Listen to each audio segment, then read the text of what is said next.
One of the questions I get asked the most when it comes to where I am in my career and this journey that I'm on with this consulting business is how did I get started in HR? And I typically get asked questions about what skills did I have, who helped me to get into the roles that I was in, what made me uniquely equipped to move my career in the way that I did. And the more I think about it, it wasn't anything that I did. It was really more along the ways that I thought about how I approached my career. I'm going to talk about some of those skills that I did have, some of the skills that I did grow, and what I think you should do if you're trying to build your career from scratch. Hey, it's Brittany, CEO and founder of Talented Teams Consulting, where I am back with another video. We are now on day 20 of this 30-day series where I'm talking with you about ways to build your career with intention. Talking about ways to build your credibility, build your experience, but ultimately to transform your career into one that you love, into one where you can thrive so that you can contribute to the life that you've always wanted. Today, we're talking about the steps that I feel that you need to take, the skills that you need to be successful in your HR career, and specifically talking to HR departments of one. In my business, I work primarily with HR Department of One professionals because I understand how uniquely difficult your position is. When you say that you work in HR, that could mean anything. That can mean that you're a recruiter. That can mean that you are a DEI specialist. That can mean that you are a VP of people. That could mean that you are a talent acquisition specialist. But when you're in HR Department of One, you are all of the things. You are everything to the HR department, everything to the organization, everything to your employees. So I believe that is the hardest job to have as an HR professional because you have to know so much. So I'm talking today about the 7 skills that I feel are necessary. And these skills are not all inclusive. I'll probably come back later on and add more to the list. Whether you are in an HR career right now, whether you are aspiring to be into an HR career, these are the skills that you want to have within your career, the skills that you want to have on your resume, the things you want to talk about in an interview so that you can position yourself to really see the success in your career that you desire. Now, these skills are in no particular order, but one of the first things I think you need is ambition.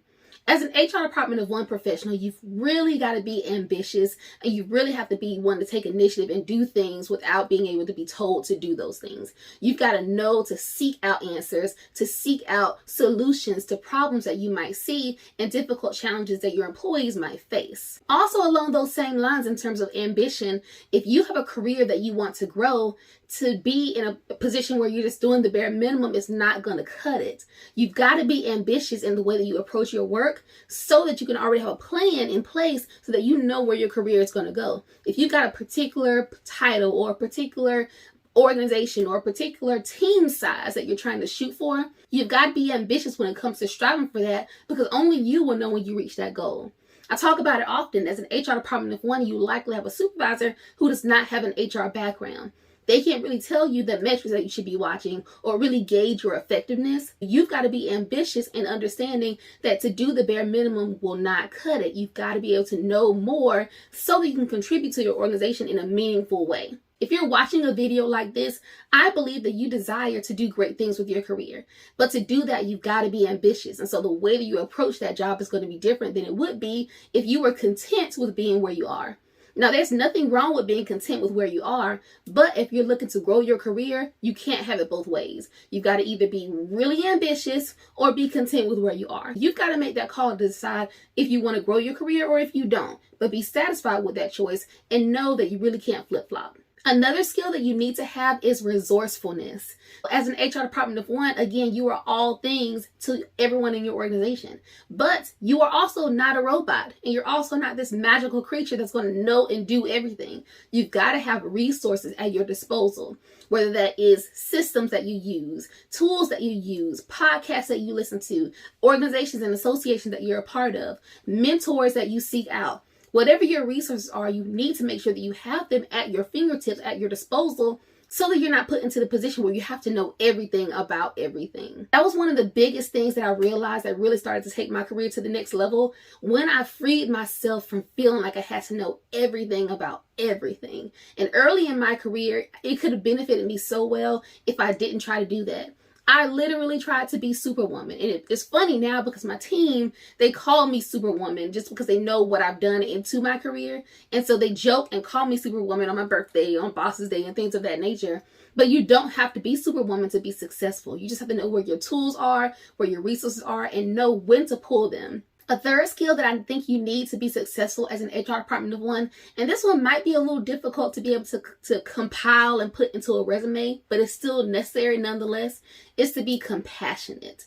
Now, when you're in any HR department, in any capacity, you're dealing with people. But as an HR department of one, you are representing the organization when you're dealing with employees. When they're facing a difficult situation, when they're facing termination, when they're facing disciplinary issues, when they want to move from one position to the next, any interaction that you have with that person, you have to meet them where they are. So I like the quote from MLK, Martin Luther King Jr., where he talks about being tough-minded and tender-hearted. As an HR professional, you have to stick to your facts. You have to stick to your guns when it comes to how to do things and the right proper procedures and policies. But you've also got to understand that people are people, and people are more than just their names. They're more than just their titles. They're more than just their departments. They're more than just their locations. You got to understand that everyone has their own unique story. Everyone's coming to work with their own issues, their own baggage. And so you've got to treat people like people. To be a successful HR professional, to be compassionate is critical. It is critical. I believe that most HR professionals in the world and in the media have gotten a bad reputation because historically there's been this perception that HR professionals only stick to the black and white without any room for the gray. But as a great HR leader, as a great HR professional, as a great HR department of one professional, if you lead with compassion, treating people like people, looking to get to know them, looking to interact with them, doing more than just this transactional work, it's going to serve your career so well. As we move on into 2023 and well beyond where the pandemic left us, I feel that compassion now is a non-negotiable. Employees today have options, more options than they have ever had, and they don't stick around like they used to for 40 years just to get a gold watch. If employees today don't feel supported, don't feel valued, don't feel like they're being treated like actual people, they will leave your organization, and for good reason. They should. They should do what's best for them. But as an HR department professional, as an HR department of one, you have the power to influence the culture within your organization, influence the culture within your teams. That's putting on new initiatives, whether it's a rewards program or an engagement plan or career development activities.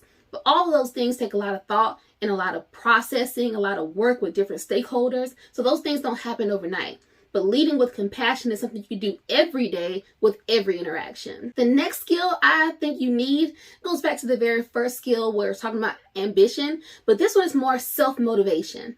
As an HR department of one, self-motivation is non-negotiable. You are leading yourself. Again, your supervisor likely can't lead you, and so you have to know what the next thing is. You need to have a plan for your months. If I was to come to you and ask you, hey, in March, what are your big priorities? You should be able to tell me that. If I go to you and I say, so what's your plan for the next 6 months?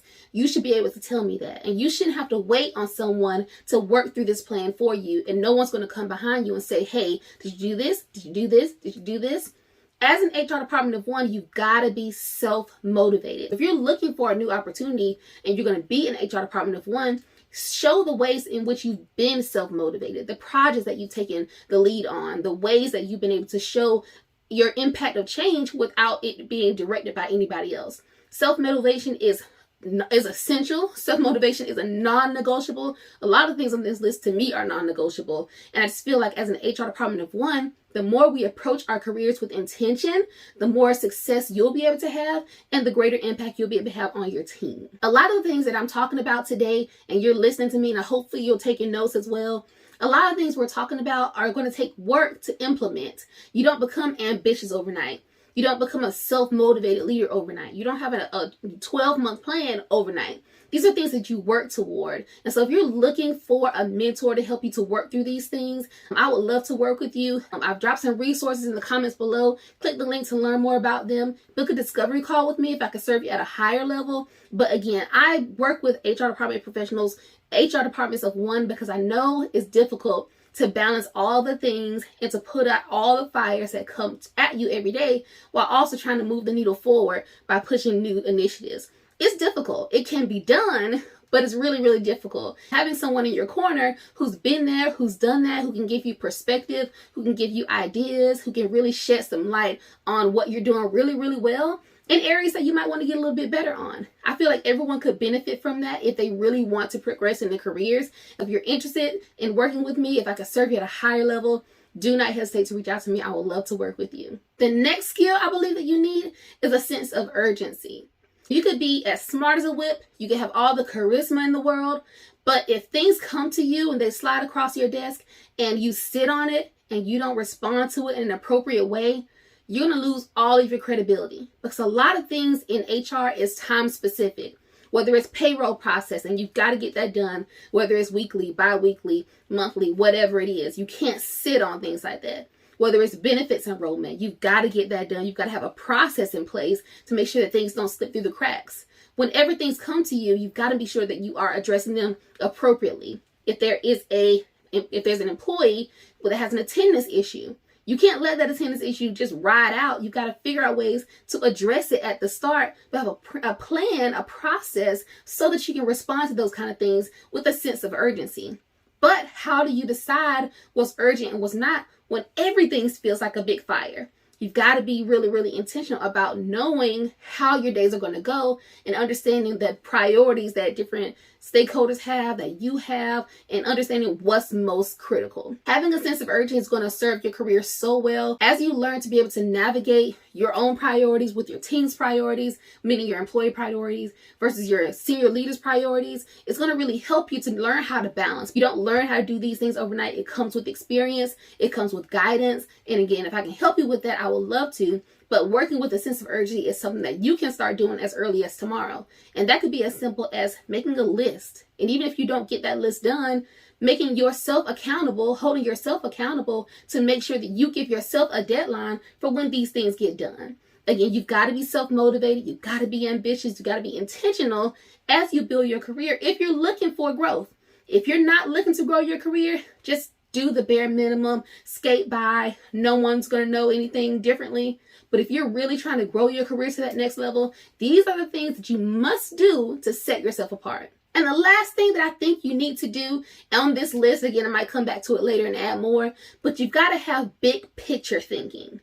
And when I say big picture thinking, you've got to look at things from more than one perspective. If there's an employee issue, if an employee, is having a time with attendance, a difficult time with attendance, and the manager is coming to you telling you that this employee is having a difficult time with attendance, it's not your responsibility to tell that manager or coach that manager into writing that employee up with no questions asked. Even if that's what the manager wants to do, even if that's what your senior leaders want to do, you have to have big picture thinking. You got to be able to step back and say, okay, I see what you're saying. I see what you say the behavior is. Let's look at it a little bit deeper. Okay, so say this person is on the team. Let's pull the time cards of every employee on this team. Let's look at the data. Does the data show that this employee is really out of work as often as you think, as often as they think? Does the data show that this person is really not working the same number of hours? Sometimes it's not. Sometimes it is. But you've got to have the data to show that. And even at that level, sometimes that's not enough. Sometimes you got to look even further back. Okay, so say this person does have an attendance issue. How have you handled this situation in the past? Have other employees been given 3 chances, 4 chances, 10 chances? Are we trying to terminate this person on the first chance? They don't get all the opportunities to improve their behavior. Okay, let's take another step back. Are these 2 employees in different protected classes? Are they different ages? Are they different genders? Are they different races? Are there different disability statuses, veteran statuses? As an HR department professional, and specifically as an HR department of one, you have to be, for lack of a better word, the voice of reason. You've got to be the one to be the person who takes a step back and a step back and a step back to say, hey, let's look at this a different way. Let's look at this a different way. This could get us into trouble. And these are the reasons why. So as you have that big picture thinking from an HR perspective, it's going to help you to show yourself to be the expert within your organization. But you've got to know what to look for. You've got to know the questions to ask. If the things that I just said right now in this conversation about the time and attendance situation, if that was all light bulb moments for you, you might want to book a discovery call with me so we can start to walk through some of these things for you. The goal of this whole channel and the goal of my mentorship for you is to help you to show where you need those areas of support. And I'm here to help you to do that. When I started my HR career, I wanted someone to help me, and I had to learn these things the hard way. A lot of things that I've learned because of mistakes that I've made. And so I'm trying to help you to not make those mistakes. And the best way to learn is by learning through someone else who's been there, who's done that. So again, I'm here to help you. I'm here to serve you as your HR mentor in any way that I can. And the goal here is just to help you to get better. The goal is to help you to grow in your career the way you'd like to. I hope this video has been helpful for you as we talked about the different things that you need to do, things you need to review to make sure you are building your career with intention. These are the skills that you want to make sure that you have, even if you're looking for a new opportunity or you're trying to prepare yourself for a promotional opportunity. These are the skills that you really want to highlight to say, okay, well, yes, I'm ambitious and this is how. I'm compassionate and this is how. I can multitask and this is how I can do that. These are all the things that you need to make sure you are focusing on so that you can really position yourself to be prepared and be equipped for the next opportunity that comes your way. If there's any way that I can serve you higher in the future, I would love to do that. At Talented Teams Consulting, I work with HR Department of One professionals because I understand how hard your job is. But I understand that having a support system is super, super critical, and it would be very helpful for you. If you're interested in me serving you at a higher level, click the link below and book a discovery call with me. I would love to serve you. If there's any questions, drop them down below and I'll circle back to answer them. Hope you have a great one. Bye.